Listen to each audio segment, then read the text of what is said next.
start. I'm gonna hold the menu when we first start talking. Yes. Okay, go ahead. Yeah. Hi, Susie. Hi, Kristen. Hi everybody, welcome to Pouring and Pairing pour Vous.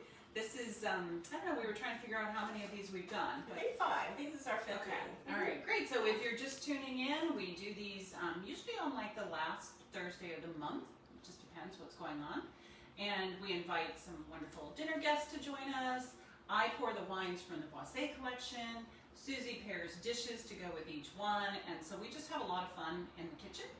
And we hope you do too. So tonight I am going to do a fun little thing where we're going to explain why wines taste different when they come from France versus California, for example. So we call it Old World versus New World.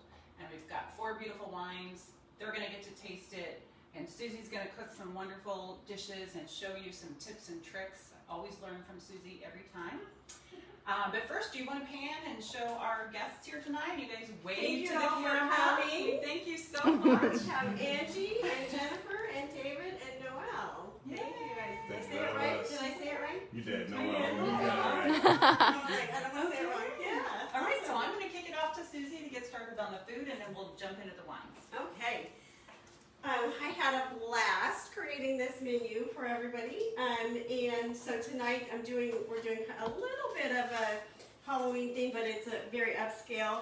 As I did I found these little teeth, these little Halloween teeth, and these are my napkin rings for we've got some black charger plates.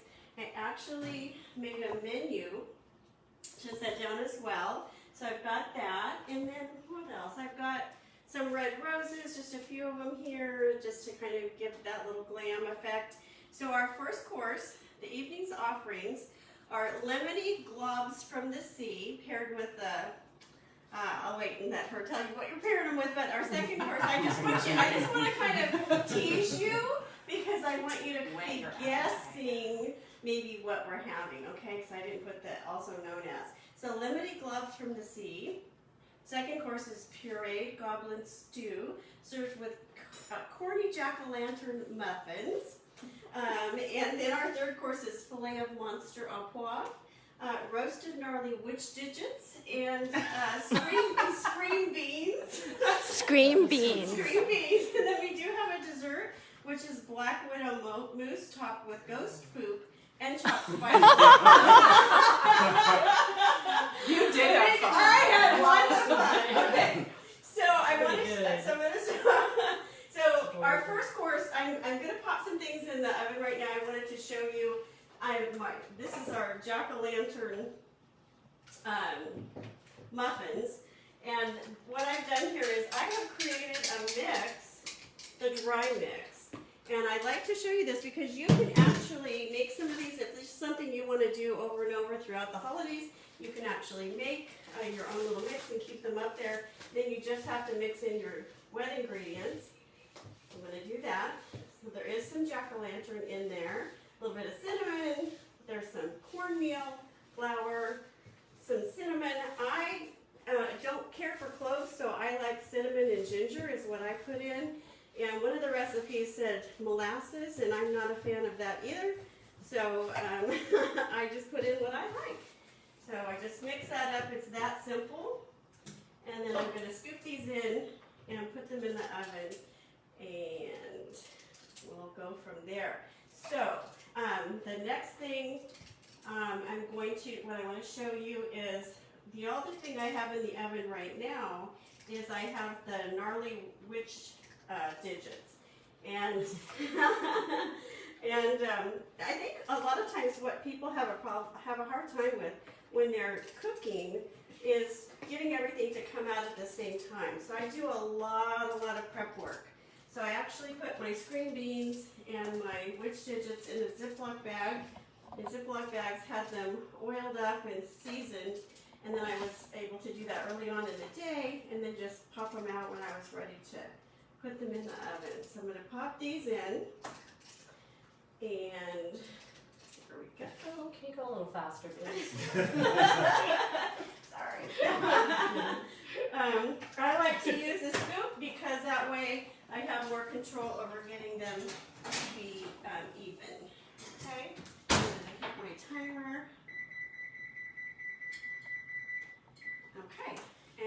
from there, do you want to go ahead, let's see, Kristen. I'm gonna go ahead and start our scallops. I'll go ahead and do that. Okay, so I'm using a cast iron skillet.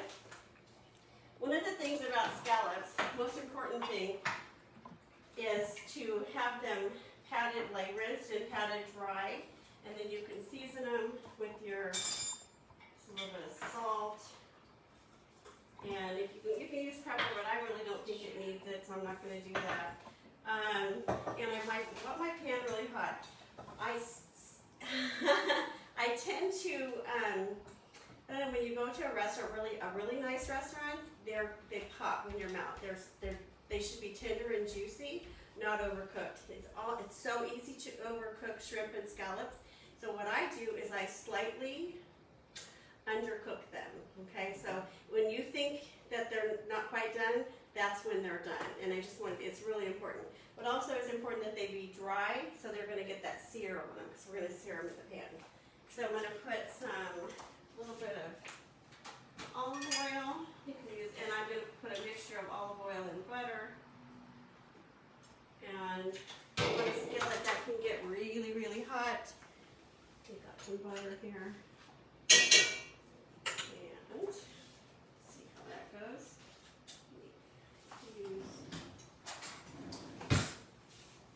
Alright, so the skillet's getting hot. Susie, I might have missed it, but is the cast iron skillet the way to go for a dish like this, or does it matter? To me, I like it. I like cast iron. It doesn't have to be. I have that grill as well, but I'm going to finish this off with some capers and lemon, so I wanted it in the pan. But that's a great question. You can use any skillet, but you want one that can get really hot. And that's the difference. So, like a Teflon, you can't really get them super hot, so you don't want to use that. All right, so I'm going to go ahead and put them salt side down. I don't know if I got it hot enough yet. Let's see. Sizzling. I think I want it hotter. I don't know about you guys, but anything in butter, I'm sold. I know, right? I love butter. I agree. Oh, there we go. Start to hear that. Sizzle. Yum. All right. So do you want to go ahead and talk about the wine while I'm finishing these off? Sure. Okay. So I went ahead and poured the wine ahead of time for you guys tonight so that we could, because we're doing something kind of fun. We're going to talk about why a wine or a grape or a varietal can turn out very, very different in the winemaking process in the old world versus the new world. And what do we mean by old world? The old world would be Europe. It would be France. And tonight we're particularly going to focus on France because I work for Mr. Jean-Charles Boisset, who's from Burgundy, France. So we have a lot of beautiful French wines, but we're also going to talk about California, and we've got some Pinots from California and a Cabernet from California. So I have poured these wonderful guests, the JCB number 5, and a fun little thing that John Charles does is his wines all have a number on them, the JCB label, and they all mean something. So there's a story behind every wine. This one, the grapes come from Provence, France. Number 5 is actually the department number in France for Provence. So a little bit different than our zip codes, but they have what they call department numbers in France. And Provence is his sister Natalie's absolute favorite region outside of Burgundy, where she and John Charles were born. So she gave this one the number 5, and this one is in honor of Natalie, his sister, who runs the empire over there in France, and John Charles runs the American side of the business. And this is also Natalie's favorite number. So I poured it in her glass, but let's go back to what I said at the beginning about why wine might taste different in France versus California. And there's a couple of factors that come into play. The biggest one for us here that we think about a lot is climate and geography. So Napa, sunny, hot, dry. Today it was, 79 degrees or something. It's almost Halloween. We're hot. We're trying to blow, fans on ourselves right now. Very different in France. France, it's going to be a lot cooler, chillier, cloudier, and more humid. So that's going to affect the grapes and the ripening. And so we say with this French rosé, for example, the grapes are actually what you would call underripe.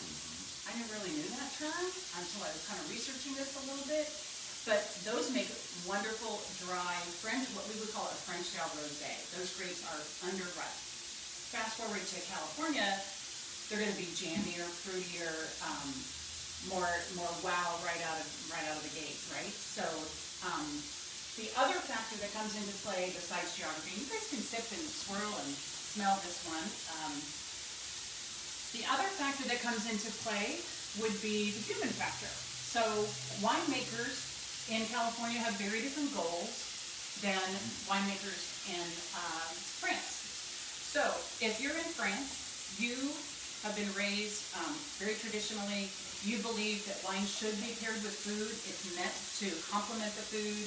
It's meant to flatter the local cuisines. Whereas in California, your goal is to wow somebody right out of the gate.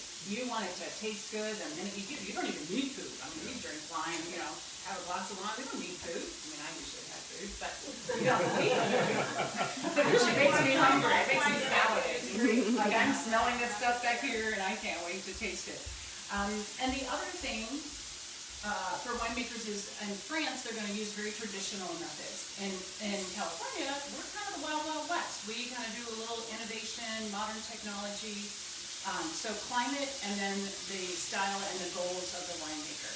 In California, we're also rating wines, and we're rating wines based on without food, all alone, and is it powerful and wonderful right from that first taste. So this one should be a very crisp, refreshing, again, a very dry. Those grapes are underripe. This is not going to be sweet at all. But I'll ask you guys, what do you think of this one? Jennifer liked it. What do you think, Noelle? Because you like the rosé. I'm a big rosé guy, so I mean, it's 8 degrees today. I'm a little hot walking in here, so like it's citrus, like good bouquet. This is typical French style rosé. Awesome. Perfect. That's my favorite style too. This is a 2020. It's in the Vous collection. Like I said, the grapes do come from France. So some of you cannot get this wine, unfortunately. You're not allowed to get an import. Here in California, we can get everything. So we're happy to have the French collection. And this is about, I think it's like a $38 bottle of rosé. Less than that if you join my wine club. And I probably told you about that every month. But anyway, so wines from Vous collection. Susie, are you ready? Yep, ready. Okay. Ready. So I Cheers. added a little bit more butter. I'm putting my lemon in, so I turned them over. You also, another thing about cooking scallops or anything you're doing on high heat like this is you want to cook them about 3/4 of the way, one that on the pretty side, okay, and then you turn them over so and finish the cooking like that. So I've added a little bit of lemon, some butter, some capers, and we're just going to swirl them around in there. Whoops, I'm going to keep my pretty brown side up. All right, I'm going to turn that off. And I love these little taster spoon things, or these little spoons. It's a great way to make presentation, make it look like you got a lot there and you got one scallop, although there are more later. Is this the Bachelorette? Was it the roses? So, let's see. And what I did here is I had some extra roses, and I had some more of those little teeth, and I had to get it there like that. I had so much fun, if you can't tell. So let's just put a couple of these. Smells So so lemony sea scallops with, I know I didn't think of a name for the little caper berries things, should have. But, okay, there you go. So I'm going to start here with you, Angie, if you can take one and pass that down. Yeah, there you go. Thank you, Susie. You're welcome, absolutely. Look at that presentation. I know, right? It makes me always feel like such a slacker. Not in the wine department, at least. There you go. Thank goodness. So from what I just said about France and about their goals to make this very food pairing, this wine, this dry, crisp French rosé should go very well with food. because it's designed to pair with food. Take that out of your way. Thank you. So you can taste. So tell me what you think. Take a sip of the wine and then try a bite of the scallop. Can I do? Oh, you Can know I what? do I tea? brought some little. Look at those. Those are so cute. Where'd you get the tea? If you want All I do to is use a taste. tick, or you can use your fork, however you want to do it. Okay, I forgot to put these on there. If anybody wants to use that instead of the fork. So cute. Yay. And these plates, you know, they look like they're big, heavy, solid silver. They're so beautiful. Yeah, they're not. They're so not. Right? It's Yeah. awesome. It's a great little trick. Wow. With the roses too. Look at that.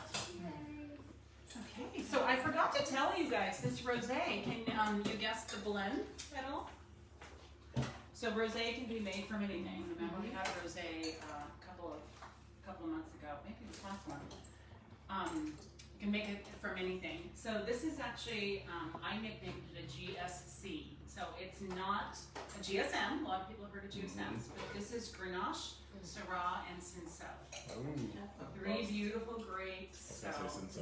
yeah. It's really good. I don't usually have the rosé, but this is I, really you good. know, Yeah. and this is my style, so when I taste a lot of rosés, I'm very picky, Yeah. and this is what I'm looking for, and you don't really Really find it. Yeah. So, except in France. So, vive la France. Very. And this is a 2020, so you know, good vintage. Delicious. Yay! Cheers. How does it go with the scallops? Excellent. Yeah, excellent. How are those scallops? Amazing. Okay, Yay! They're gone. They're gone. That describes it. Yeah. They did not last long. Susie, are you doing the next course? Yes, I am about ready. About ready? Okay. Let's see. Do that. Let's see. Paper. I don't know, these are- I'm really hoping that everybody is trick-or-treating this year because it'll be my first year that I'm home, and my street is so cute. It's all decorated, and I think everybody's so excited that they're out and about. You know, last year was kind of a bummer, so I can't wait to see. I love to see all the little kids' costumes. I think you have a good family. I have a really good family neighborhood. I love it. Yeah. So I'll be the one sitting out on the front porch, probably with a bottle of wine. So hopefully I won't scare everybody away. All the parents gonna come to your place. They're all and gonna be come to my hold up place. their And glass. I'll tell you what, when I lived in Florida, there was one house and she would give, you know, candy to the kids, and then she'd look at us and she'd say, "Are you walking or driving?" And I'm like, "We're walking. We live right down the street." And she'd turn around and she had this pumpkin full of little miniatures. And she's like, "What are you doing?" I'm like, Wow. "Jack." We're like, Awesome. the parents loved her. So Oh, yeah. My Only if you were walking. No? Yeah. My parents used to serve alcohol too. When you're walking with a bunch of kids and they like, come on in, and like literally you see the parents in the back row. And again, only when you're walking around the Yeah, neighborhood, only when you're but walking. Yeah. I think that's a And smart you grew play. up on the East Coast? That's right. Is that right? That's Yeah, right. I remember. So yeah. A so- transplant. Exactly. Loving California. So to me right now it's not particularly hot. Yeah, right? It's perfect. It's, You yeah, like it's it? 49 degrees. No, it is. And it'll cool off. That's what we know about Napa, right? Yeah. The temperature always changes. And Jennifer, you're from here, locally, Calistoga, right? Originally. Now Napa, one of my Napa buddies. David? Been here 22 years, Okay. but So kind of. San Diego prior to this, Baltimore before that. Love San Oh, wow. Diego. Okay. And Angie? California. Mm. All right, and I'm a transplant as well. So, been all over. Too many states to name. But I'm staying here, they're gonna have to carry me out. I don't blame you. Okay. Okay. Ready? All right. Our next course is what would I call it? Our goblin stew. And so what I've got is a butternut squash. So it's a cheddar apple butternut squash soup. And what I did was I sauteed some onion and what I do? Onion and apples and some butter. Saute that. Put in some flour. Stir that together so it kind of gets that the flour taste out. And then I added chicken broth and the butternut squash. Okay, I am a fan of all of the already pre-cut butternut squash because I've tried to cut butternut squash before and I'm like, it is too time consuming, so I buy it already cut like that. I think it's brilliant. And then you put that on for 20 minutes. I added a little bit of herbs de Can I Provence, see? some salt and pepper, and it turns out it's about like this, 20 minutes. You want, or however long it takes for your squash to get tender. That's the goal here. Then I'm going to take this hand blender. I had to buy one because I couldn't. I was just gonna Like say, I had was to, like, and I don't that's even haven't used it yet. So Very nice. so let's see. But I forgot. And what I'm gonna do here. So the other day I made some of this to try it out, and I forgot. I mean, I didn't have a hand blender, so I don't have a big blender either. I have little ones. Okay, so that's what you would do. But I'm not gonna do it all the way. And then after that's done, I would be adding some milk and some sharp cheddar cheese to that and blending it all together. But since I already have some prepared, we're going to do it like this. And because I'm serving it in these little cups as like a first or second course, I like pouring it rather than using a ladle. Tried the ladle the other day and I had it all over the place. And the other thing I did the other day when I was practicing is I burned my hand and scalded it with that soup because anyway, it was pretty nasty, I'm just saying. And then these are our mini cornbread muffins, pumpkin cornbread muffins. The other thing I'm going to do now is I'm going to garnish it with a little bit of cheese. This is I'll tell you what my favorite part. The reason I'm doing this is because I have a crunchy topping that's kind of like a granola. It's pecan topping. And I did make this, but I'm telling you, you could use some granola from the grocery store. That would be just as good. And so we're going to finish it off with that. And if I don't put the cheese, it sinks right to the bottom. And so we want to serve it garnished beautifully like this. And there you go.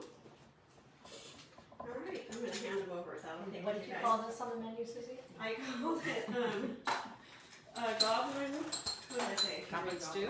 Yeah, pureed goblin stew served with corny jack-o'-lantern muffins. And what wine are we pairing with this? Okay, so What wine? yeah. So he's already thinking like a French man, see? So Yeah, like sorry. it's all about wine and food. I love right? it, I love it, I love it. Thank you All very right, much. So- oh, and here's your spoon. You pass them down? Oh, wow. Okay, so I have pre-poured you two different Pinots side by side. So the first one that you got here is from France. So this comes from Burgundy, so we would call it a French red Burgundy. There is white Burgundy, so this is a red Burgundy. The second one is a Pinot from California. So let's think about what I just talked about. Why would these wines taste very different even though they're the same grape? These are both 100% Pinot Noirs, but one from France and one from California. So first of all, in France, we've already talked about it's colder, it's cloudier, the grapes are not going to jump out and be really super ripe. And California, it's going to be hot and sunny, and so those grapes, it's going to be a very fruit-forward style of Pinot, whereas the French one should be a little bit lighter, a little bit more elegant, earthier, less tannins. The California one will actually have more tannins. The French one, less acidic. California one, more acidic.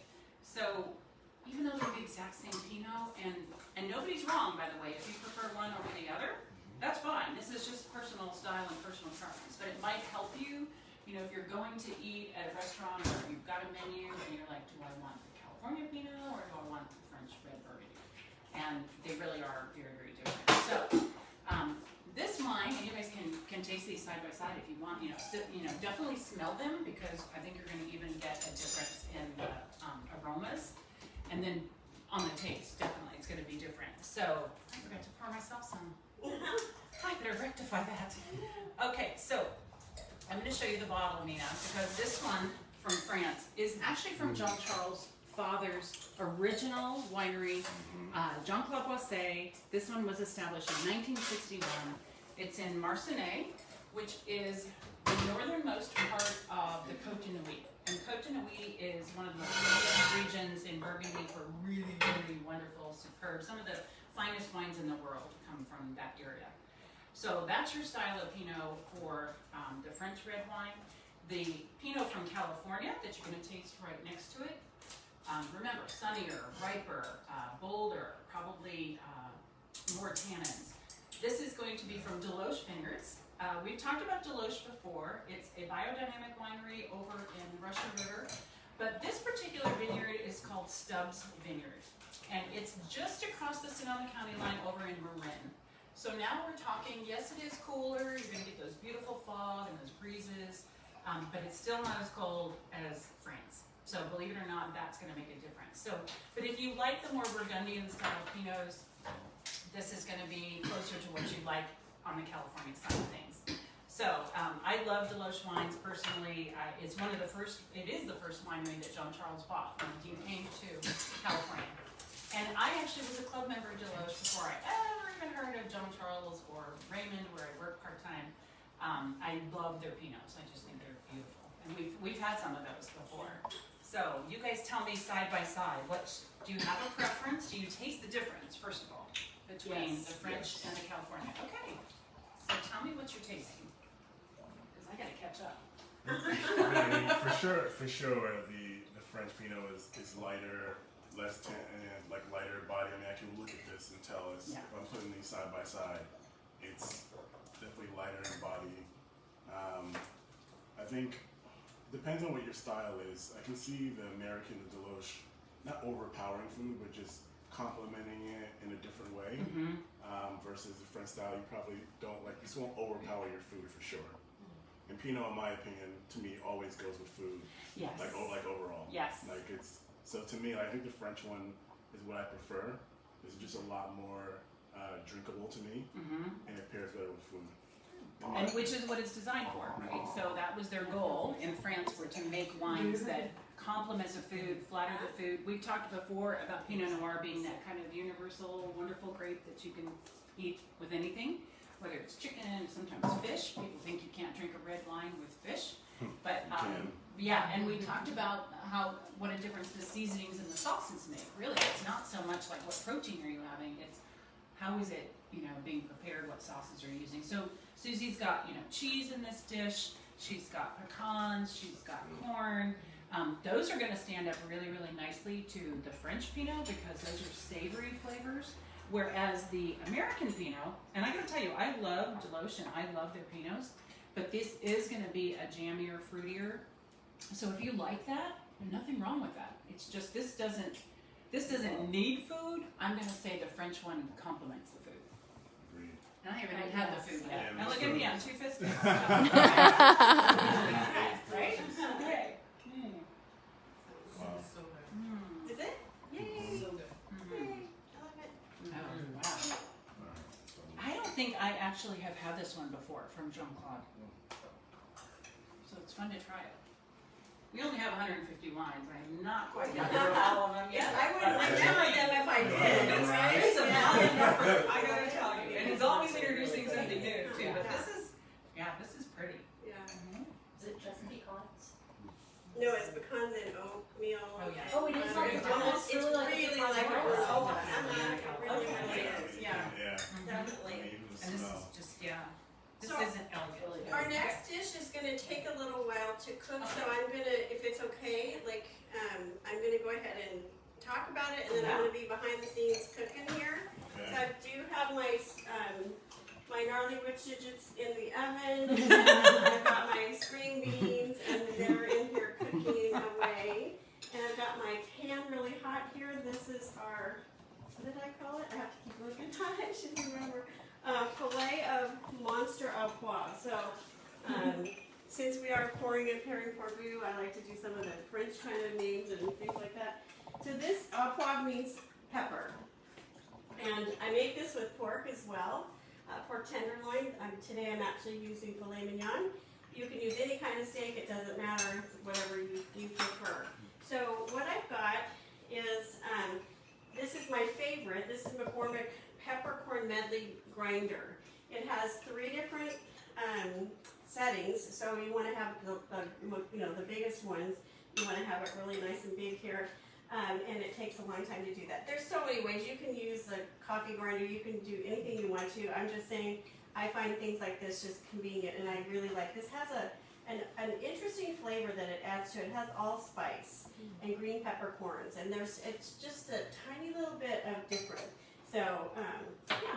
So I've got my fillets.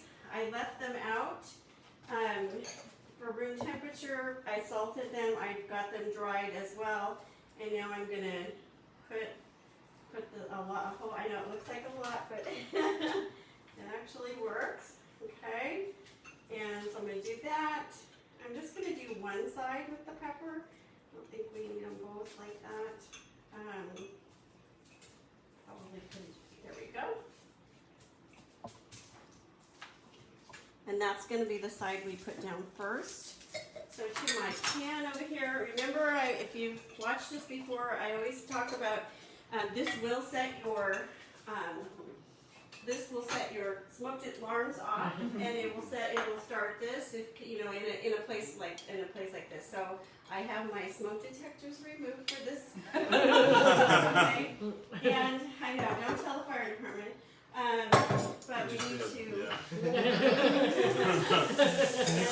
some oil and some butter and really hot. The other thing I do is I unplug the microwave because that's where my fan is. And if I don't, then it comes on and it actually lowers the heat and it keeps the food from cooking at the right temperature. Keeps it from being hot. I have to be careful not to overcrowd my pan here. I'm not going to add that other one right now. I'll go ahead and just do that. So what I'm doing again, probably about 4 minutes, and then I'll flip them over and do the other 4 while you guys are finishing eating and talking and all that. And if anybody has any questions, this would be a good time. So after I do this, let's look at the time. I'm going to turn them over and then remove them, and then I'm going to add.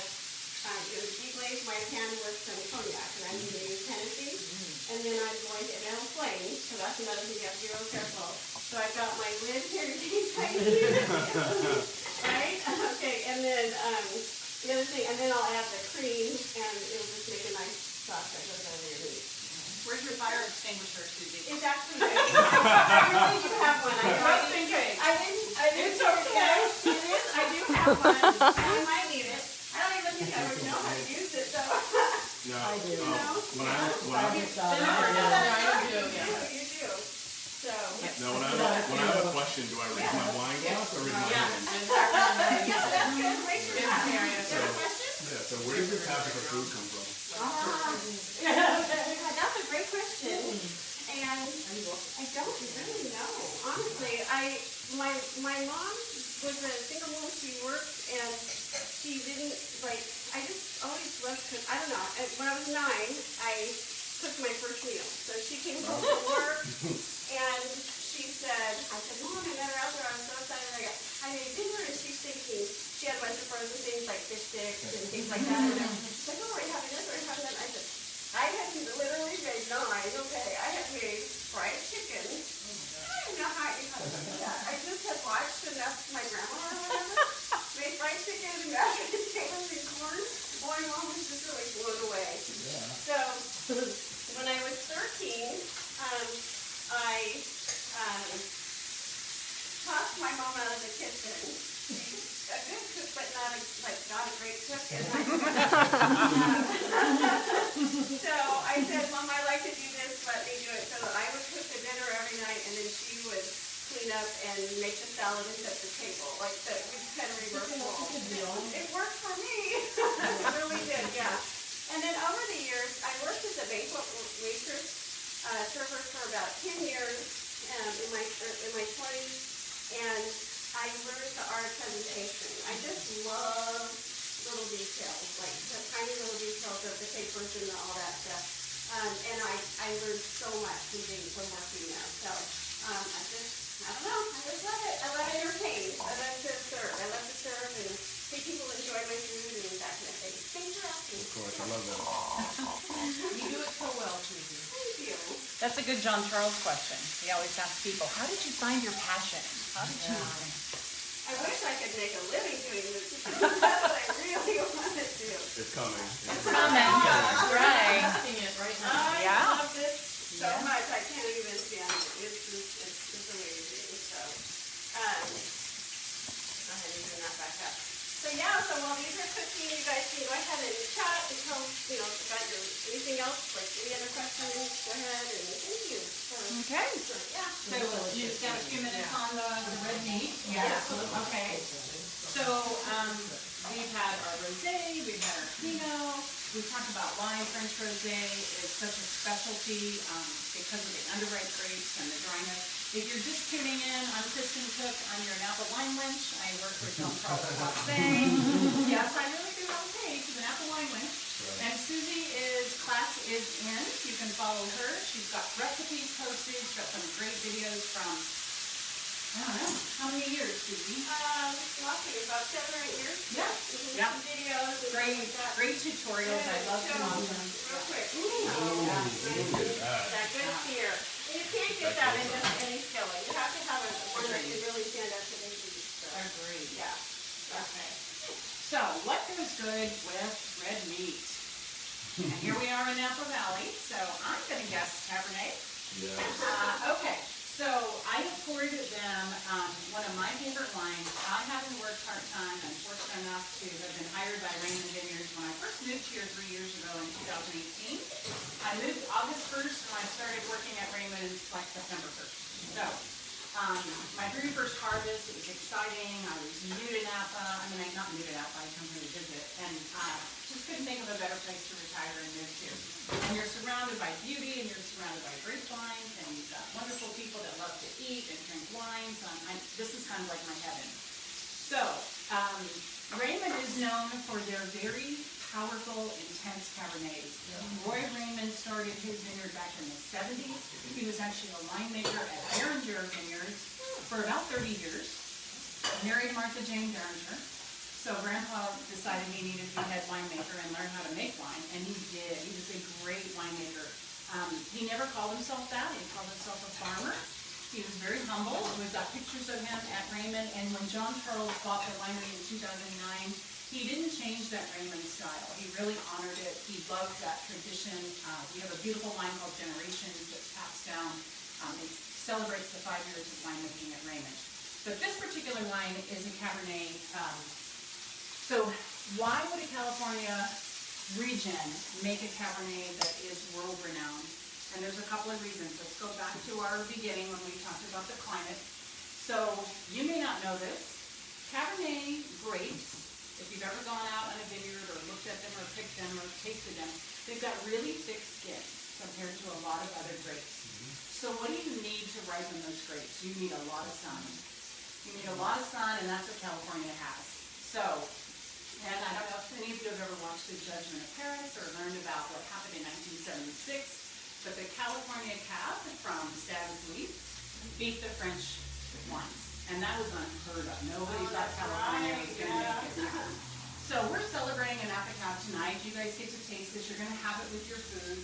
This goes wonderful with red meat. It's got to have something. Now again, remember, how are Cabernets in Napa judged compared to France? In France, another goal for the winemaker there is they want something that's going to have a long shelf life. So they want that wine to age. In the United States, we don't really think about that too much. We want to drink it right now. We don't want to wait 10 years. So you might have cellars, and I got to tell you, I've kind of learned that my sweet spot for California cabs is about 8 to 10 years. I love them then. I want that fruit. I want that intense flavor. But you know, you've got Robert Parker, you've got Jeb Dunnick, you've got all these places rating the wines right out of the bottle, and they're getting 90+ scores. And why is that? Because you're going to taste this. It's going to be yummy. That's my most scientific word. I love it. And this is just, you know, to me, a typical California, intense, beautiful, those tannins, but yet it's going to wow you right out of the glass. You don't need to wait 10 years to drink this wine. You can. It's still going to hold up and be good. But I love the Raymond cabs. Come visit me. If you're here locally, I would love to see you. So I'll let you guys taste it. You can taste it alone without food. That might be good first. And then she's gonna share the steak and the poivre. Yes. No. Okay. Great, All right. great legs. Great legs. Oh, And he's okay. not talking about me, folks. Full body for sure. You smell the dark fruits. Yeah, right? It's a blackberry. Blackberry for sure. Chewy tannins, but not shocking from a reindeer Yeah. cab. Yeah. No, this is, as you say, yum. It's powerful, right? It's a big wine. Yeah. That's why you need some good like red meat with this. Yeah, Like, this that's would what I overpower say. most food. All right. It's Okay. coming. You ready? All right. Ooh. And should have kind of Hear the covered sizzle? where it didn't, so that can be good too. Alright. Sometimes it flames way up, but I was trying to be a little conservative here. I was a little bit afraid of making that fire, but you can smell that cognac. Can you smell that Hennessy? Yeah. I love it. Oh, yeah. Yeah. First shot. We can do that. Okay, so now I'm gonna add my cream and I'm gonna let this cook a little bit. Just a few minutes. I took my steaks off, turned them over while you guys were enjoying your wine. Turned them over, and then when I think that they're about ready, if anybody needs it cooked more, we can do that. But yeah, so then they need to sit there and rest a little bit. So that's what they're doing right now. They're resting. I don't know why steaks need to rest, but no. But actually, there is a reason. It is to just keep the juices in. So if you just cut into a steak that you immediately take off the heat, your juices are all going to run out. You let it sit there for a few minutes. And here's the thing, a little bit about me. I've never had a formal cooking training of any kind.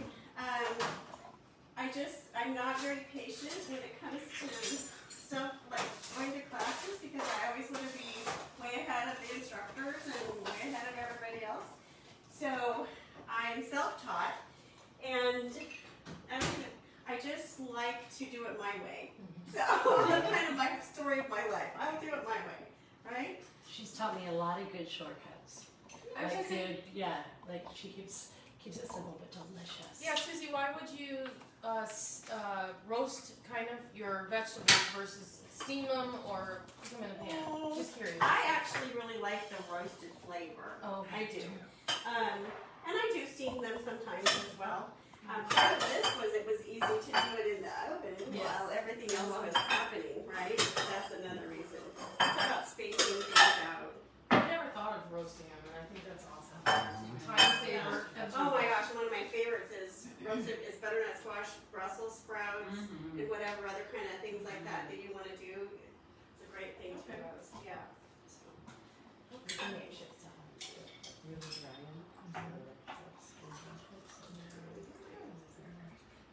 What Susie make kale chips? That's like kale's not my favorite. I've had that, but really not my favorite. If you guys have the cornbread muffin, Yes. okay, so delicious. I just tasted it. I'm a little behind, but I'm trying it with the California Pinot because it's it tends to go better with sweeter things than the French wine would. The French wine I think would not be good with this, but with this Pinot, it's been kind of cool. I drank mine with it. It's gone. I just am catching up. The food is absolutely scrumptious and everything tastes good. I wish you could smell it. We need to figure out how to make the smells Smell-o-vision. Facebook. Who's on that? We need an app for that. We need a smell-o-vision. Smell-o-vision, yeah. Smell-o-vision. Scratch and sniff on your Facebook screen. Why not? Something. Somebody's listening right now. Y'all are going to be millionaires. It's my idea. Billionaires. Billionaires. Billionaires. Cut me in. You're right. That's really good. Right. Completely different. Completely different, but it wouldn't be good with the French wine. The French version. So, okay. No, that's completely different. That's good. We have had a couple of comments, so thank you for watching. And I did send a message out earlier today, and just to remind you, if you live local, we'd love to have guests. We'd love to have you come and join us. So we do have some people that have actually commented. They would love to come and be a guest. I think it's either the wine or the food, or maybe both. But yeah, That's yeah. a vote. Okay, it's a both. It's you two. It's a It's win-win. us. It's us. Aw, Susie, did you hear that? She's too intense. She's too busy. He said, I said, we have people that want to come and be our guests. And I said, I don't know if it's the wine or the food or both. And he said, it's us. Oh, I love it.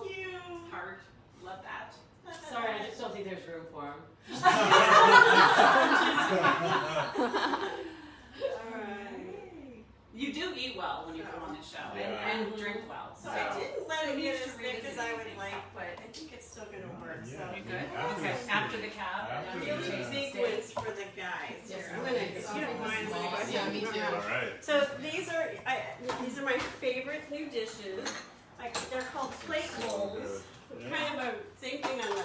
Oh, I need to take your dirty dishes, don't I? Susie, that's so funny. I just literally looked on Amazon for plate bowls. Yeah, I love And there's different sizes. There are. I like And they those. have like pasta. They These have are- pasta. They're I usually used to called have pasta pasta dishes, but now they're calling them plate. They're actually calling them plate bowls. Yep. And just give me this. I'm gonna set your thing. Thank you. I make one Thank of you. those. Yeah.